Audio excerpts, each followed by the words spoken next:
morning, ladies and gents. Today we are going to be doing a lesson in math that I think there's many people that often think this lesson is less important than the others because you're not learning a specific concept.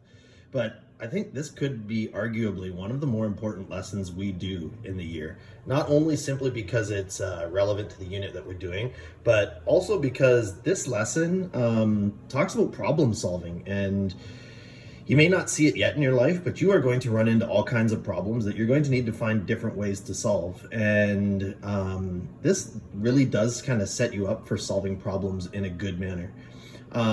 If you watched the earlier video, which I recommended you do when you went in and read the Schoology update for today's lesson, you would have saw Neil DeGrasse Tyson talk about the importance of problem solving and the idea of nowadays people wanting to hire people who have the skills to solve things on their own.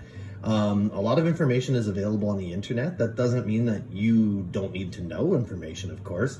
It always makes things easier. But on the other hand, people who are able to solve their own way through things and figure things out are in high demand. And that's really what today's lesson is about. So what we're trying to get you guys to do is what we've been hopefully trying to get you guys to do mostly throughout the years for the past couple of years we've been teaching you, and that is to clearly solve problems and use a particular model. So today we're looking at the problem solving method. And obviously step one of solving any problem is to basically go in and figure out what is this problem actually asking me. So in order to find out what the problem means, the first thing you're really going to need to do is make sure you understand the words and phrases. If you were at work, you'd ask your boss exactly what they meant. Maybe you don't have a chance to ask your boss, but you need to figure out, what does this word mean? What did he mean by that? In math class today, we're kind of modeling that. So if you don't understand what you're being asked, the first question is, what are your possible resources you could use? We're getting you to fill this note in today and submit the note as part of the work you're submitting today. So please make sure you filled this in and saved it. The resources you could have had would have been things like your math vocabulary sheet. You could have looked inside your own math notebook. You could look in the math glossary in the back of the textbook. You could look back to lessons that we've done and look for that. You could hop on the dictionary, especially an online dictionary. Heck, you could even ask a friend or a teacher. But in one way, shape, or form, if you don't really understand what you're being asked to do, the problem is going to be all that much worse. And some of you know that because you take off on math tests and things and just suddenly start racing your way through, only to get it back and find out that your mark kind of sucked and you didn't really read the question. So you need to first figure out exactly what it is you're being asked to do. So then you need to identify important information. And you can do that by things like highlighting things. You could write out key points. You could underline things. You could make jot notes. There's a lot of different ways you could come up with that can get you the pieces of information that you think you'd actually need. In some cases, the problem may have to be broken down into smaller problems, and that's a big hint. So a lot of things that you do today are going to involve you breaking things down into smaller problems so that you can solve a bigger problem and it's not as much work. Okay?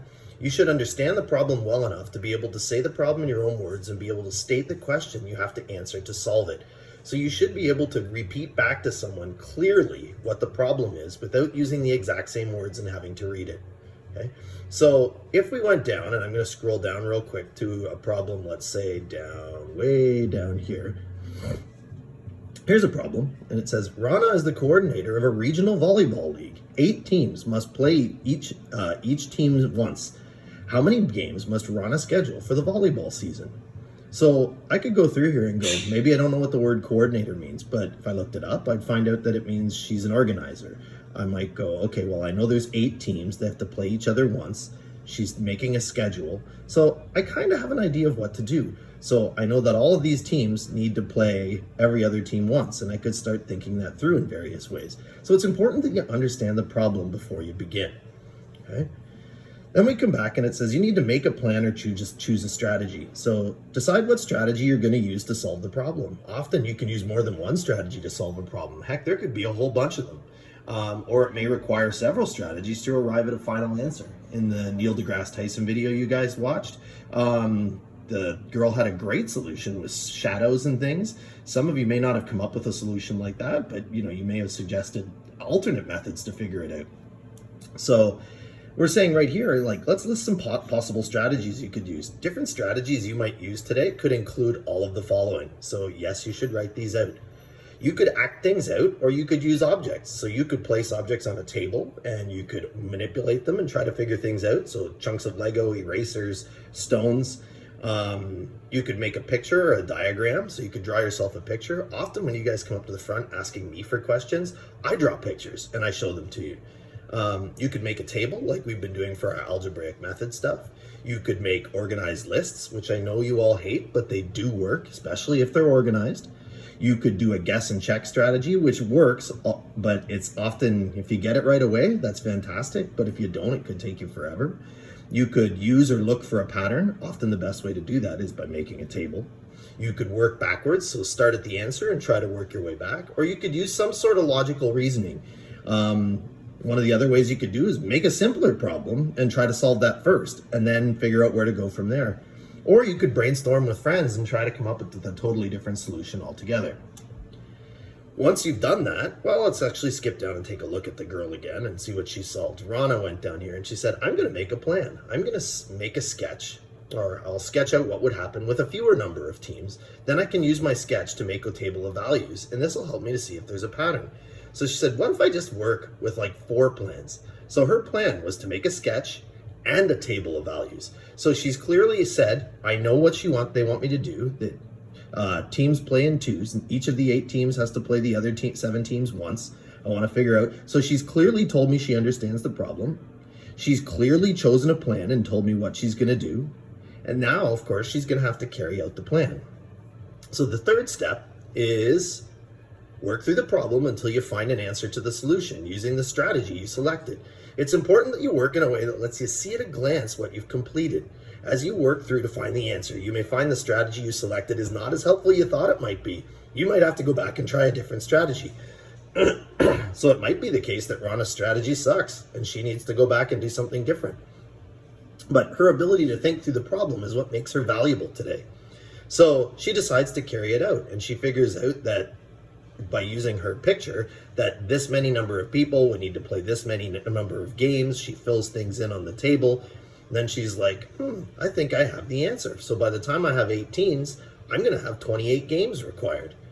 So if you look back, she's used her strategy. She's come up with an answer.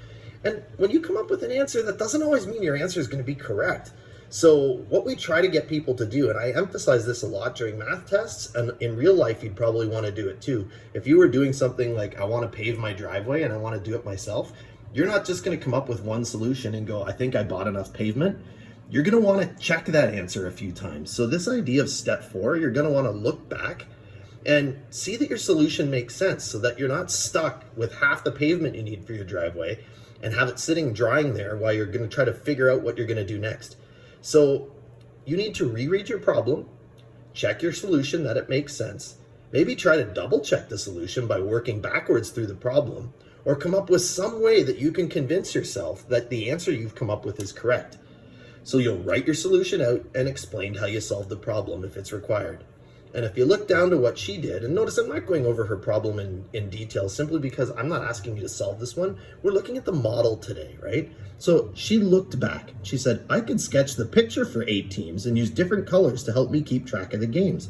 So she did this, looks like a spirograph drawing with all the colors, and she had a legend on the side, and she figured out when she counts up all the arrows she used, she had 28 arrows. So she knew she was correct. Rarely would I go through the kind of work of sketching this out like this again to do that, but there are lots of mathematical ways she could have gone back and checked. She could have worked backwards from 8 teams and tried to work her way back to show that it was going to work.